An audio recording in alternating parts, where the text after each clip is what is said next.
اب میں دعوت خطاب دینے جا رہا ہوں فضیلۃ الشیخ سرفراز فیضی حفظ اللہ.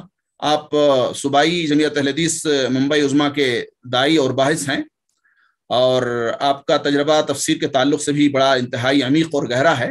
میں آپ کو سے گزارش کر رہا ہوں کہ آپ تشریف لائیں اور اپنے موضوع کی وضاحت فرمائیں. میں آپ کو ان 2 مصروں سے دعوت خطاب دینا چاہتا ہوں کہ محفل میں 4 چاند لگانے کے باوجود جب تک نہ آپ آئے اجالا نہ ہو سکا. فضیلۃ الشیخ سرفراز فیضی حفظ اللہ داعی صوبائی جمعیت اہل حدیث ممبئی عظمیٰ سے گزارش گزار ہوں کہ آپ تشریف لائیں اور اپنے موضوع کی وضاحت فرمائیں.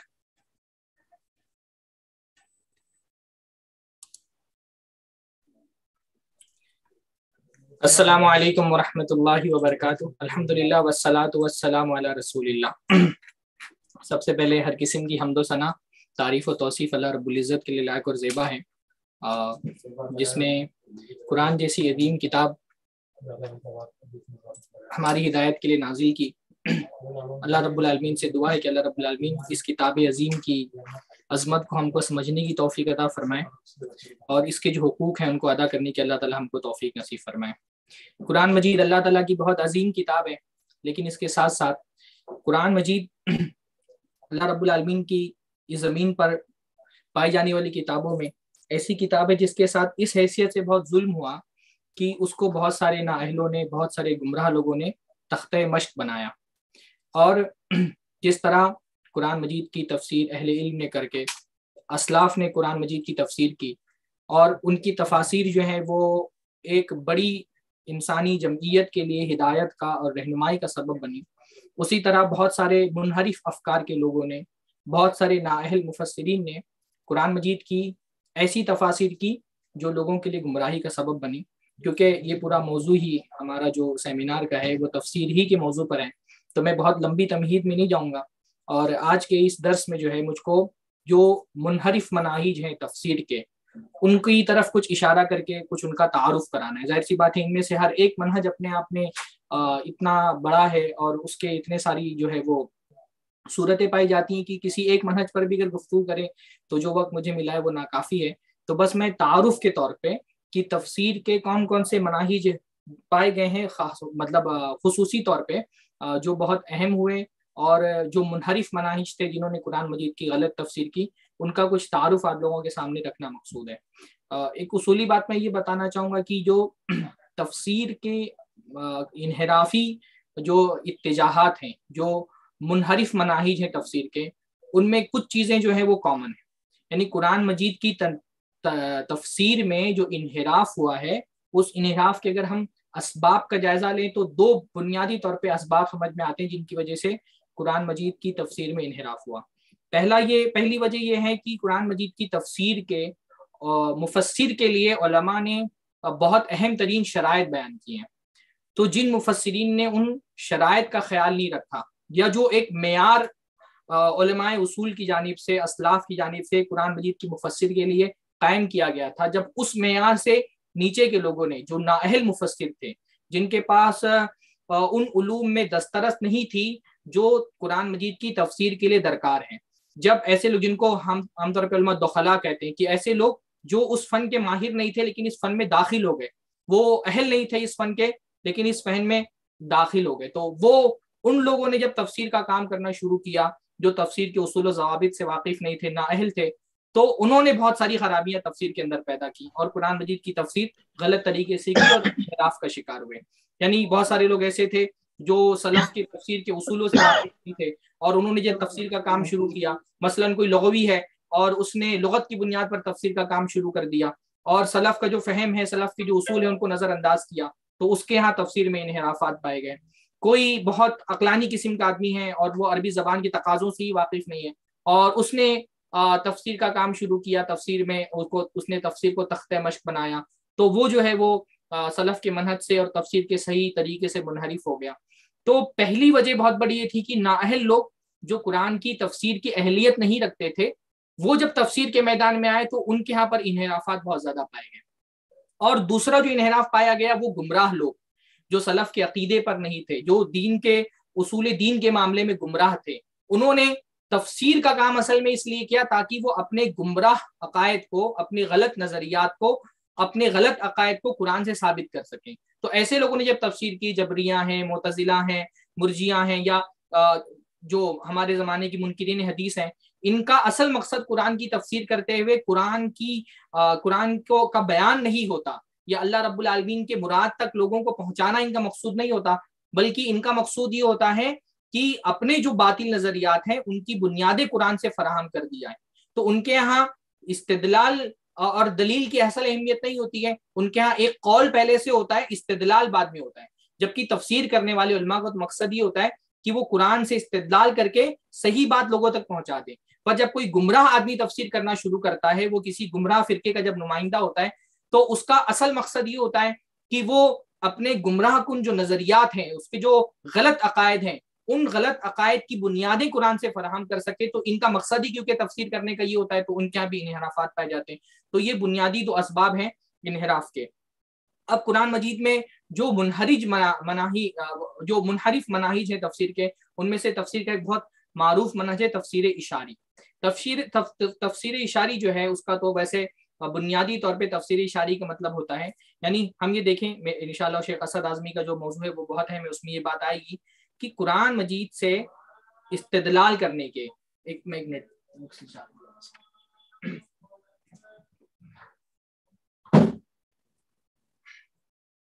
قرآن مجید سے استدلال کرنے کے کچھ علمی ضوابط ہوتے ہیں، کچھ اصول ہوتے ہیں، کچھ آداب ہوتے ہیں.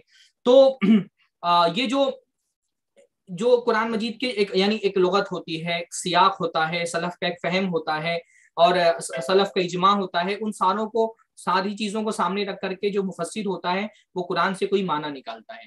لیکن بعض مرتبہ ایسا ہوتا ہے کہ قرآن کے ظاہری سیاق سے، قرآن کے الفاظ سے کسی چیز کی طرف اشارہ مل رہا ہوتا ہے، اس اشارے کے بیان کو تفسیر اشاری کہتے ہیں.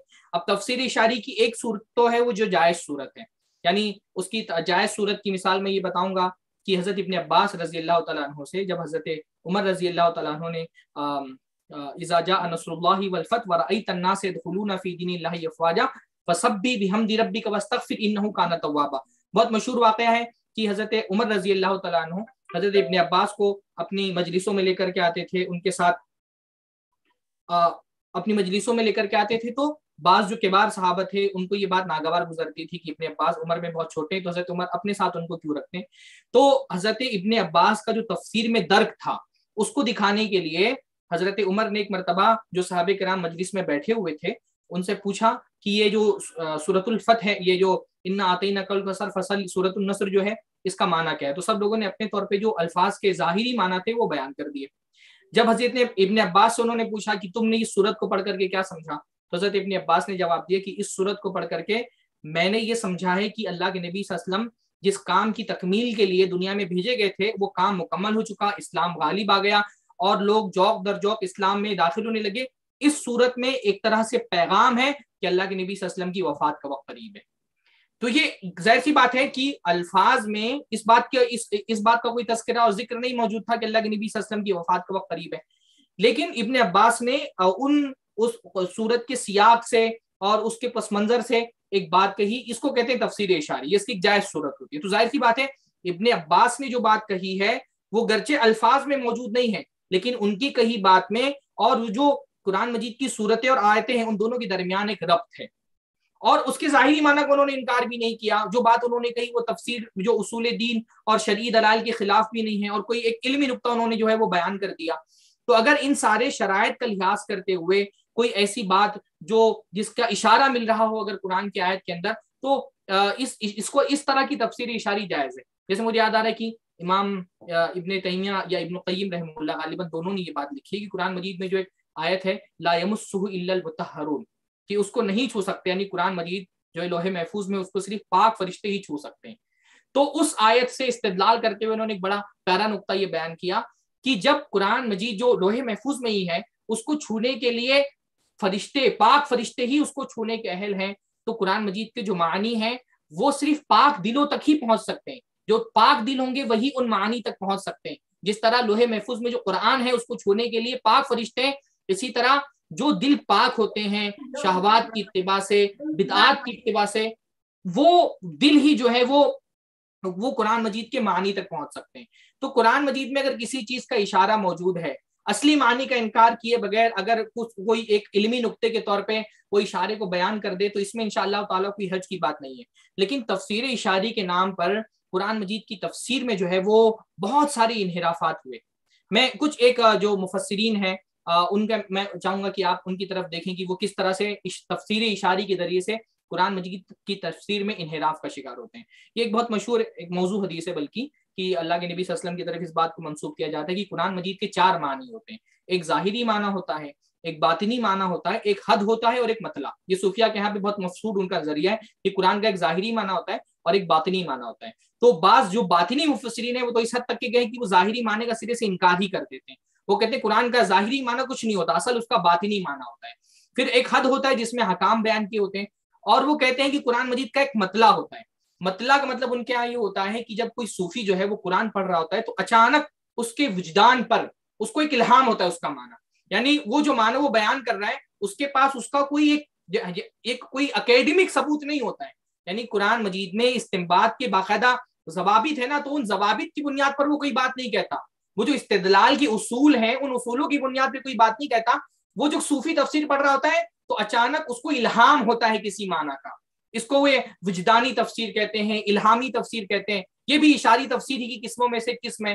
تو آپ کو صوفیہ کے ہاں اس طرح کا انحراف بہت ملے گا کہ اپنے وجدان سے یا اپنے الہام سے اپنی فکر سے کوئی بات قرآن مجید کی تفسیر میں کہہ دی جاتی ہے، اس کا کوئی نہ نصوص سے ثبوت ہوتا ہے، نہ اقوال سلف سے کوئی ثبوت ہوتا ہے، نہ اجماع امت سے کوئی ثبوت ہوتا ہے. ظاہر سی بات ہے ہمارے یہاں جو تفسیر کا منہج ہے اس میں تو یہ ہے کہ جو بات کہی جائے اولاً وہ اللہ کے نبی صلی اللہ علیہ وسلم کی حدیثوں سے ثابت ہو، یا قرآن کی تفسیر قرآن سے ہو، یا اللہ کے نبی کی حدیث سے ہو، یا سلف کے اقوال سے ہو، یا لغت بھی اس کے سپورٹ میں ہو جائے تو کوئی لغوی استدلال ہو.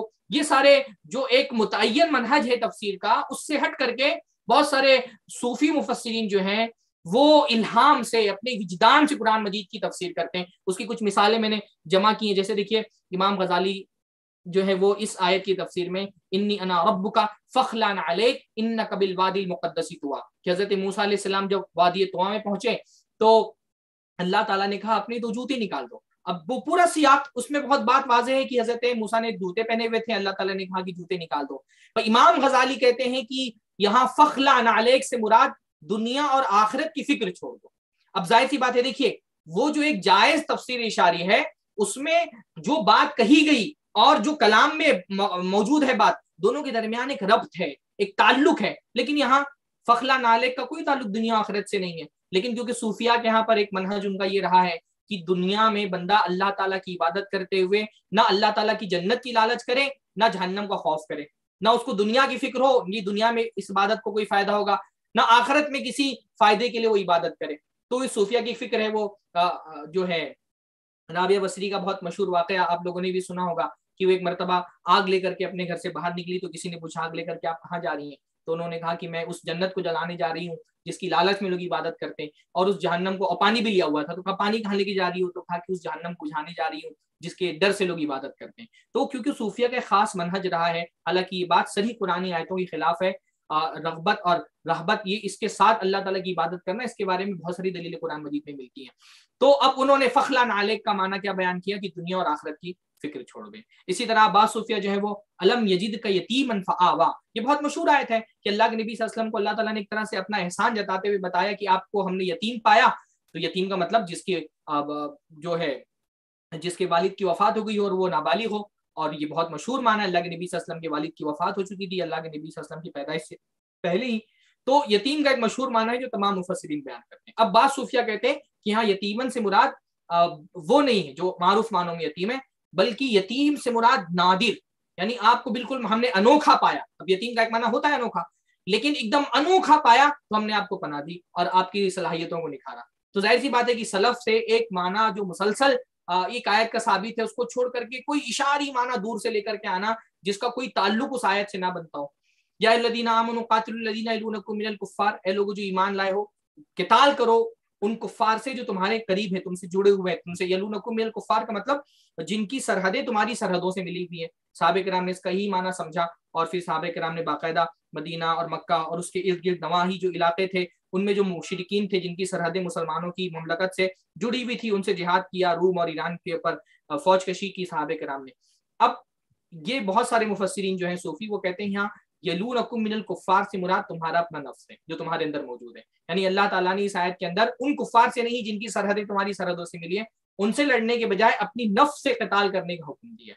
تو یہ تفسیر اشاری ہے، اس کی بہت ساری مثالیں مل جاتی، جیسے یہ آیت ہے وَلَوْ أَنَّ كَتَبْنَا عَلَيْهِمْ أَنِ اقْتُلُوا أَنفُسَكُمْ أَوْ اخْرُجُوا مِنْ دِيَارِكُمْ مَا فَعَلُوهُ إِلَّا قَلِيلٌ مِنْهُمْ۔ منافقین کے بارے میں اللہ نے فرمایا کہ اگر ہم ان کے اوپر یہ بات واجب کر دیں کہ اپنی نفس کو قتل کرو اور اپنے آپ کو اپنے گھروں سے نکال دو، تو ان میں سے بہت کم لوگ یہ کریں گے۔ یعنی منافقین کا رویہ بیان کیا جا رہا ہے کہ یہ ویسے تو ایمان کی دعوے دار ہے، لیکن اگر اللہ تعالیٰ ان سے کہے کہ تم اپنے آپ کو قتل کرو یا اپنے آپ کو گھروں سے نکال دو تو یہ نہیں کر سکیں گے۔ بہت آیت کا واضح معنی ہے، لیکن انہوں نے کہا، صوفیہ نے کہا کہ یہ جو انفسکم ہے، انفسکم سے مراد اپنی خواہشات، کہ اپنی خواہشات کو قتل کرو، اور اخرجوا من دیارکم سے مراد دنیا کی محبت سے باہر نکل جاؤ۔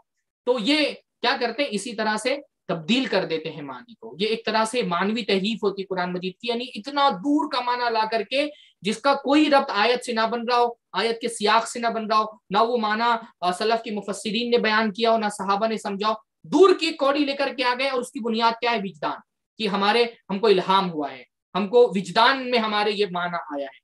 ابن عربی بہت مشہور مفسرین میں سے ہیں، غالی صوفیہ میں سے، بلکہ علماء نے تو باقاعدہ ان کی تکفیر کی ہے۔ وہ وَاذْكُرِ اسْمَ رَبِّكَ وَتَبَتَّلْ إِلَيْهِ تَبْتِيلًا، اپنے رب کا نام بیان کرو، اپنے رب کا نام ذکر کرو۔ یہ بہت مشہور قرآن مجید کی آیت ہے اور بہت واضح اس کا معنی ہے کہ اس میں اللہ تعالیٰ کے نام کو ذکر کرنے کی تلقین کی جا رہی ہے۔ اب ابن عربی جو ہے وہ آپ دیکھ رہے ہیں اس کی تفسیر میں وہ کہتے ہیں وَاذْكُرِ اسْمَ رَبِّكَ الَّذِي هُوَ أَنْتَ، کہ اپنے رب کا نام بیان کرو، اور رب کون ہے؟ الَّذِي هُوَ أَنْتَ، جو کہ تم خود ہو۔ ای اعرف نفسک، یعنی اپنی نفس کو پہچان لو اور اس کا ذکر کرو اور اس کو بھولو مت، ورنہ اللہ تم کو بھول جائے گا۔ اور اس میں اس کی معرفت میں کمال درجے کے حاصل کرنے کی کوشش کرو۔ اب یہ اللہ تعالیٰ کے بارے میں ربک کی تفسیر، ربک کی تفسیر الذی ہوا انت سے کرنا، یہ کیا ہے؟ یہ صریح انحراف ہے۔ اس طرح کے انحرافات ابن عربی کے ہاں تو بہت زیادہ پائے جاتے ہیں، اور یہ اشاری تفسیر میں کچھ ایک تفاسیر کے میں نے نام بھی یہاں پر لکھ دیے تھے۔ ابو عبد الرحمن السلمی کی تفسیر ہے حقائق التفسیر، علامہ آلوسی جو روح المعانی ان کی تفسیر ہے، اس میں بھی اشاری تفسیر بہت زیادہ ملتی ہے۔ نیشاپوری کی غرائب القرآن ہے، تفسیر تستوری ہے محمد بن سالت تستوری کی، اور الفتوحات المکیہ جو ابن عربی کی تفسیر ہے، اس میں آپ کو اس طرح کی تفاسیر بہت مل جاتی ہیں۔ اسی طرح ہم یہ بھی دیکھتے ہیں نا کہ صوفیہ، اچھا یہ صوفیہ بعض تفسیریں ہمارے ہیں اردو میں بھی، گرچہ وہ باقاعدہ اشاری تفسیر نہ ہو، لیکن خاص طور پہ جیسے ابھی شعبان بھائی نے ذکر کیا بریلوی حضرات کے یہاں جو تفسیر ہوتی ہیں، اس میں بھی آپ کو اس کے سائے بہت ساری جگہوں پر مل جاتے ہیں۔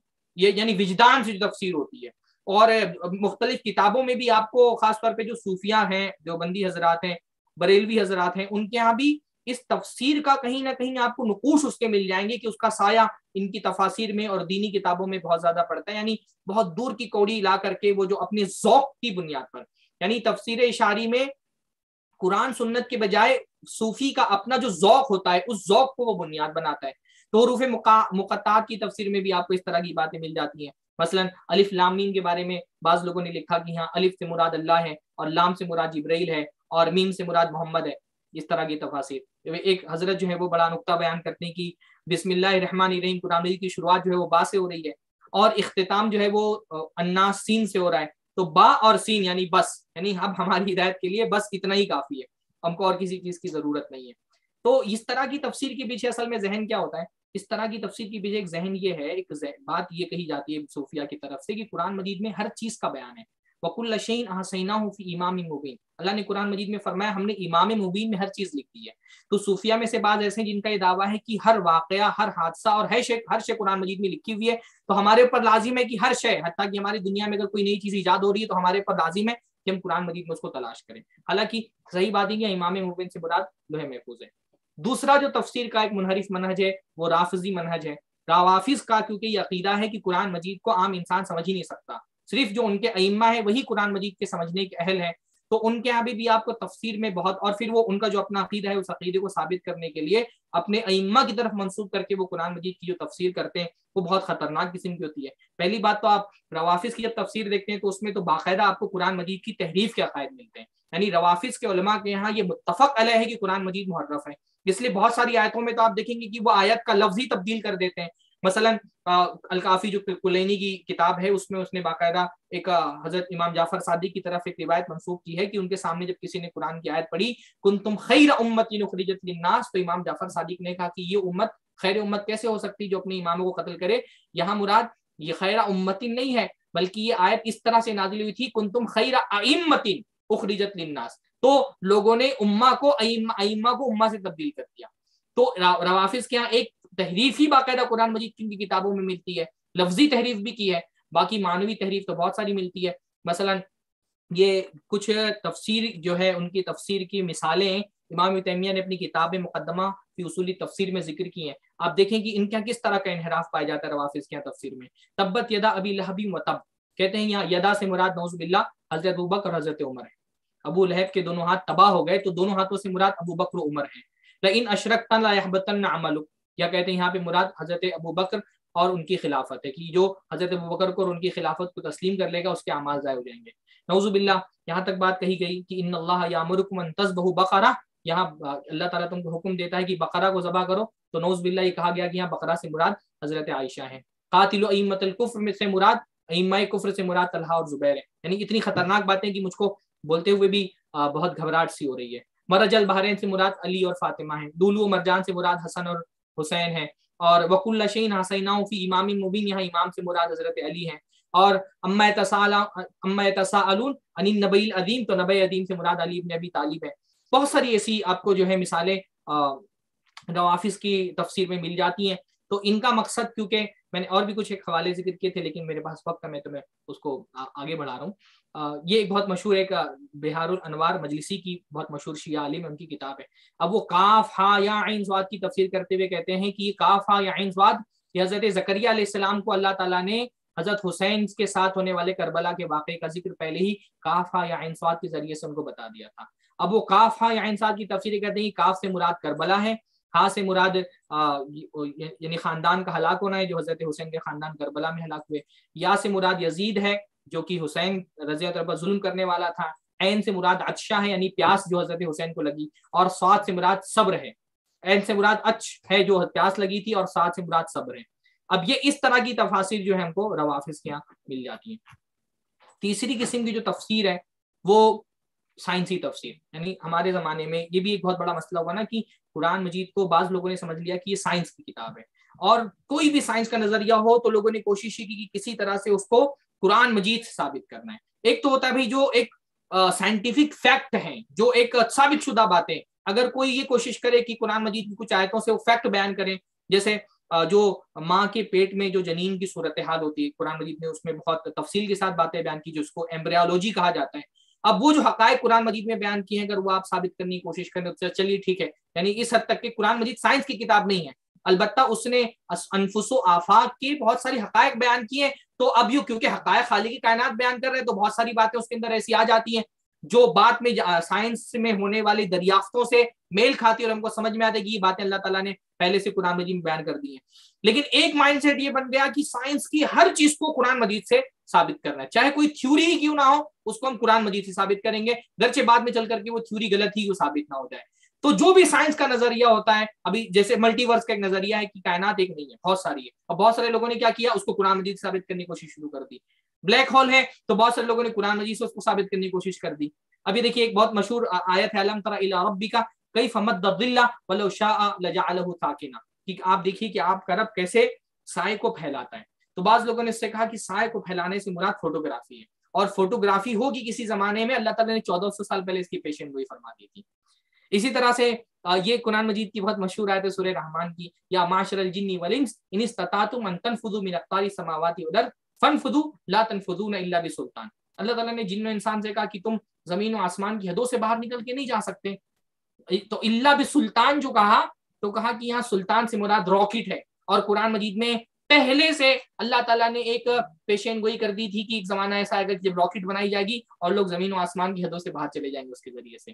تو یہ اس میں بہت تکلف ہوتا ہے. وہ شامان بیدار صاحب کی گفتگو میں بھی بات آئی کہ بعض لوگوں نے نقطہ نکالنے کے چکر میں اور تفسیر میں انحراف کی ایک بہت بڑی وجہ یہ ہے کہ کوئی باریک سا نقطہ بیان کرنے کے چکر میں کیا کرتے ہیں, قرآن مجید کی تحریف سے بھی لوگ باز نہیں آتے.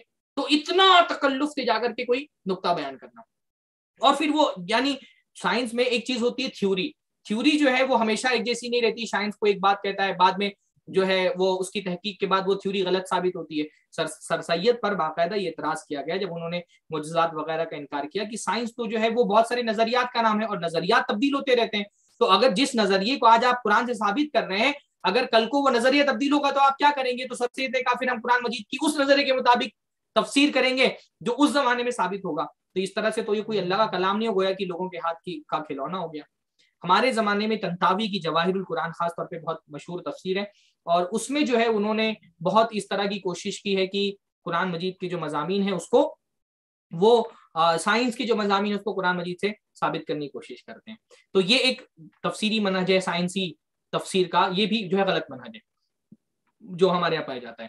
تیسری جو تفسیر ہے جس کو کلامی تفسیر کہتے ہیں یا فلسفیانہ تفسیر کہتے ہیں, تو اس میں پھر یہ ہوا کہ بہت سارے جو منحرف نظریات کے لوگ تھے اللہ تعالیٰ کی صفات وغیرہ کے بارے میں, انہوں نے جب قرآن مجید کی تفسیر کی تو انہوں اپنے طور پر انہوں نے جو اپنے نظریات اور عقائد تھے ان کے حساب سے قرآن مجید کی تفسیر کی. مثلا معتزلہ کے یہاں یہ تھا کہ وہ اللہ تعالیٰ کی صفات کے منکر تھے, تو قرآن میں جہاں جہاں اللہ تعالیٰ کی صفات کا ذکر آیا سب کی انہوں نے ان سب کا انکار کیا, اور یہاں تک کہ جہاں پر ان کو ضرورت محسوس ہوئی وہاں تحریف کرنے سے بھی نہیں وہ چوکے. مثلا معتزلہ کے یہاں کلم اللہ موسیٰ تکلیما, اللہ تعالیٰ نے موسیٰ علیہ السلام سے کلام کیا. قرآن کی بہت واضح آیت ہے جسے پتہ چلتا ہے کہ اللہ تعالیٰ کی صفات میں سے ایک صفت ہے کلام. لیکن اب معتزلہ کا یہ مسئلہ تھا کہ وہ ان کے حساب سے کہ اگر ہم کلام ثابت مان لیں تو پھر اللہ کے لیے زبان ماننی پڑے گی, دانت ماننا پڑے گا, ہونٹ ماننے پڑیں گے, پھر اللہ تعالیٰ کے لیے جسم ماننا پڑے گا.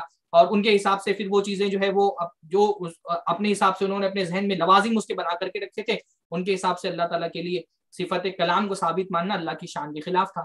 لیکن قرآن کی آیت میں تو بہت واضح ہے کہ اللہ تعالیٰ نے موسیٰ علیہ السلام سے کلام کیا.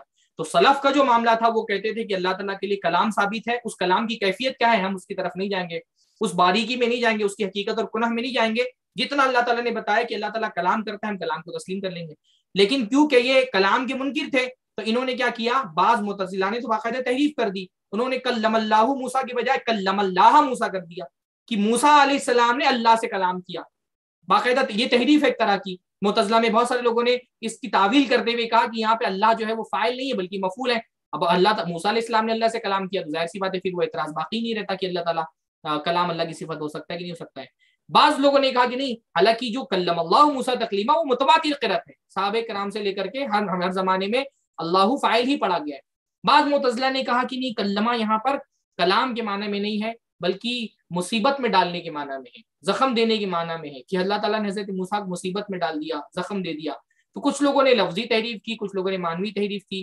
ہمارے زمانے میں خاص طور پہ مولانا مودودی کا ذکر اس لیے کرنا چاہوں گا کہ ان کے یہاں پر اس طرح کا انحراف یعنی اللہ تعالیٰ کی صفات میں تعویل والا مسئلہ ان کی تفاسیر میں بہت پایا جاتا ہے. مثلا یہ دیکھیں قرآن مجید کی آیت ہے ان ربکم اللہ الذی خلق السماوات والارض فی ستۃ ایام ثم استوى علی العرش, یہ تمہارا رب وہ ہے جس نے آسمان و زمین کو 6 دنوں میں پیدا کیا پھر وہ عرش پر مستوی ہو گیا. اب یہ دیکھیے بہت صاف اس میں اللہ تعالیٰ کے لیے صفت استوا کا ذکر موجود ہے. پر مولانا دیکھیے یہ کس طرح کا انحراف ہے جو مولانا مودودی کی تفسیر میں پایا جاتا ہے. اگر اس کو تحریف نہیں کہتے پھر دنیا میں تحریف کس چیز کا نام ہے؟ لکھتے ہیں در حقیقت تمہارا رب اللہ ہی ہے جس نے آسمان و زمین کو 6 دنوں میں پیدا کیا پھر ثم استوى علی العرش, اس کا ترجمہ کرتے ہیں پھر اپنے تخت سلطنت پر جلوہ فرما ہوا. اب دیکھیے تخت سلطنت, یہ سلطنت کا لفظ کہیں پر پورے آیت کے اندر کہیں نہیں آیا ہے, تخت سلطنت پر, اور استوا کا ترجمہ انہوں نے کیا جلوہ فرما ہونے سے. اور باقاعدہ تفسیر میں نیچے لکھا کہ خدا کے استوا علی العرش کی تفصیل کی کیفیت کو سمجھنا ہمارے لیے مشکل ہے. بہت ممکن ہے اللہ تعالیٰ نے کائنات کی تخلیق کے بعد کسی مقام پر اس لامحدود سلطنت کا مرکز قرار دے کر اپنی تجلیات کو ہم مرتکز فرما دیا ہو اور اسی کا نام عرش ہو, جہاں سے سارے عالم پر وجود اور قوت کا فیضان بھی ہو رہا ہو اور تدبیر امر بھی فرمائی جا رہی ہو. اور یہ بھی ممکن ہے کہ عرش سے مراد اقتدار فرما روائی ہو اور اس پر جلوہ فرما ہونے سے مراد یہ ہو کہ اللہ نے کائنات کو پیدا کر کے اس کی زمام سلطنت اپنے ہاتھ میں لے لی. اب دیکھیے یہ باقاعدہ قرآن مجید کی تحریف ہے. اور بلکہ یہ کہنا کہ اللہ تعالیٰ نے زمام سلطنت اپنے ہاتھ میں لے لی، تو اس سے پہلے کس کے ہاتھ میں تھی؟ اگر اللہ تعالیٰ نے کائنات کی تخلیق کے بعد زمام سلطنت اپنے ہاتھ میں لی. تو اس طرح آیات کی اور اللہ تعالیٰ کے صفات کی تعویل کرنے کا منہج آپ دیکھیں گے کہ مولانا مودودی کے یہاں بہت پایا جاتا ہے. جب مثلا دیکھیے تبارک الذی بیدہ الملک، نہایت بزرگ و برتر ہے وہ جس کے ہاتھ میں کائنات کی سلطنت ہے.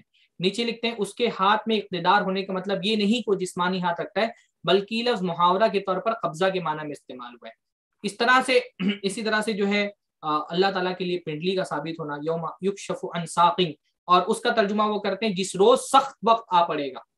اللہ تعالیٰ کے لیے پنڈلی کا لفظ قرآن مجید میں ثابت ہے، اور اس کا ترجمہ لیکن وہ کس سے کر رہے ہیں؟ جس روز سخت وقت آ پڑے گا. تو اس طرح کی تعویلات ان کے یہاں پر بہت زیادہ پائی جاتی ہے. میں ساری چیزیں نہیں بیان کر سکتا ہوں اس وقت.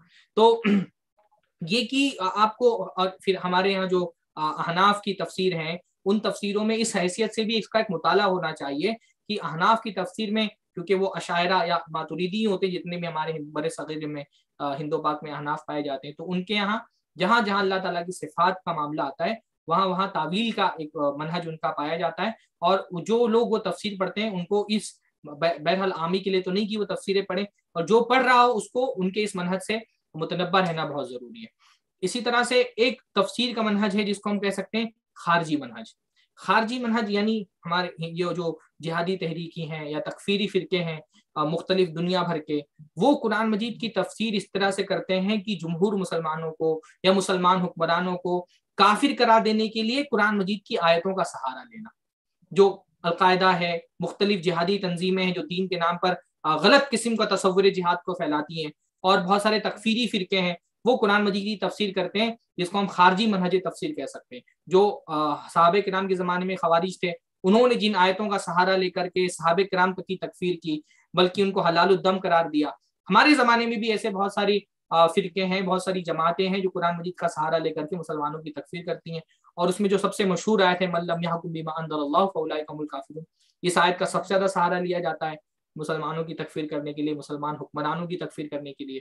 اور وہ میں ان سارے فرقوں کا نام نہیں لینا چاہتا، ان افراد کا نام نہیں لینا چاہتا، لیکن اس طرح کی آیتیں آپ ان کی زبان سے بہت زیادہ سنیں گے.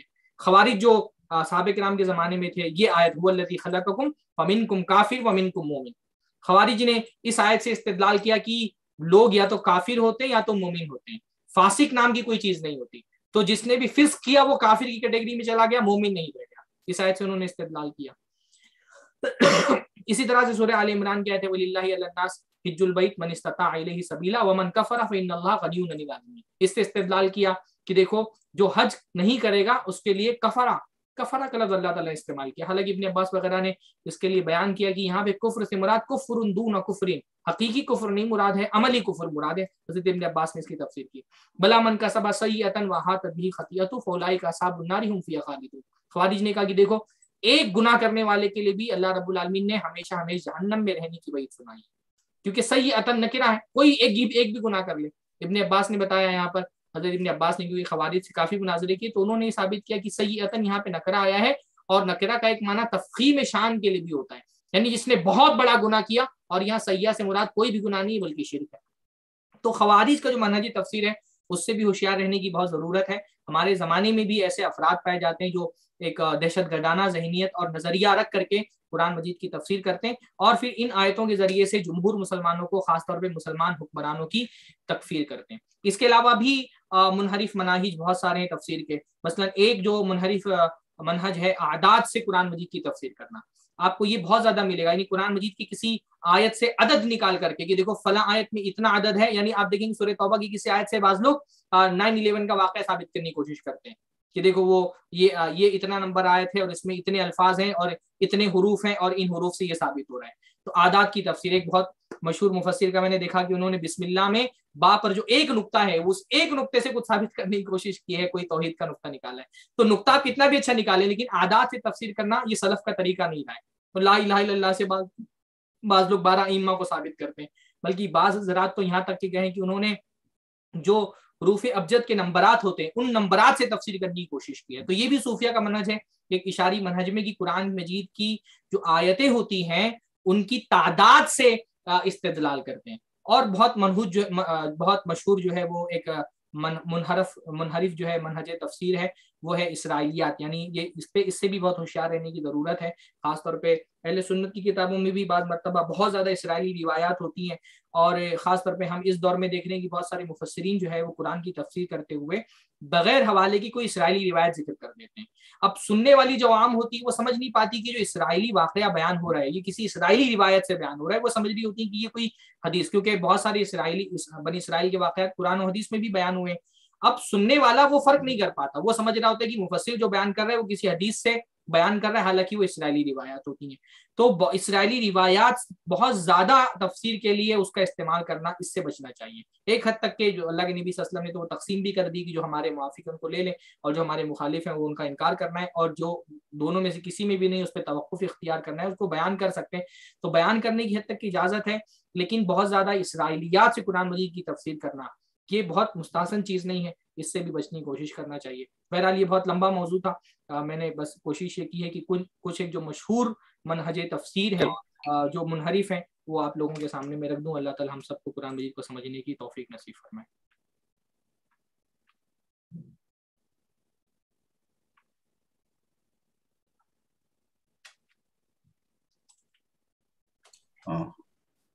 جزاکم اللہ خیر. بہت بہت شکریہ شیخ سرفراز فیضی حفظہ اللہ. حضرات گرامی، ابھی آپ سماعت فرما رہے تھے، حضرت شیخ سرفراز فیضی حفظہ اللہ کو سن رہے تھے، اور آپ نے یہ اندازہ لگایا ہوگا کہ کس قدر جانفشانی اور قید و کاوش کے بعد محاضرے کو تیار کیا گیا تھا. اللہ رب العالمین آپ کو جزا خیر دے اور خوش رکھے، مزید اس طرح کے علمی نکات بیان کرنے کی توفیق نصیب عطا فرمائے.